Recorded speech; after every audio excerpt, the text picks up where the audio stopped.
తెలంగాణ పెట్టుబడులకు స్వర్గధామంగా మారింది. అనేక జాతీయ అంతర్జాతీయ సంస్థలు ఇప్పటికే రాష్ట్రంలో పెట్టుబడి పెట్టాయి. తాజాగా మరో సంస్థ రాష్ట్రంలో పెట్టుబడి పెట్టేందుకు ముందుకొచ్చింది.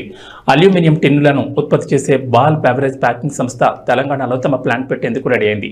700 కోట్లతో ఈ యూనిట్ను స్థాపించనున్నారు. బీర్లు, కూల్ డ్రింక్స్, పర్ఫ్యూమ్లు ఇండస్ట్రీకి ఈ సంస్థ అల్యూమినియం టిన్నులను సరఫరా చేయనుంది. బాల్ బెవరేజ్ ప్యాకేజింగ్ సంస్థ ఇండియా కార్పొరేట్ వ్యవహారాల అధిపతి గణేషన్తో పాటు ఆ సంస్థ ప్రతినిధులు ఈ మేరకు తెలంగాణ ఐటీ మంత్రి శ్రీధర్ బాబుతో భేటీ అయ్యారు. ఆదివారం సెక్రటరియట్లో మంత్రితో భేటీ అయిన సంస్థ ప్రతినిధులు తమ సంస్థ విస్తరణ ప్రణాళికను ఆయనకు వివరించారు. బాల్ సంస్థ పెట్టుబడి పెట్టేందుకు తెలంగాణలో అవసరమైన భూమిని, ఇతర మౌలిక సౌకర్యాలు కల్పిస్తామని మంత్రి వారికి హామీ ఇచ్చారు. పెట్టుబడికి సంబంధించిన పూర్తి ప్రణాళిక సమర్పించాలని సంస్థ ప్రతినిధులకు సూచించారు.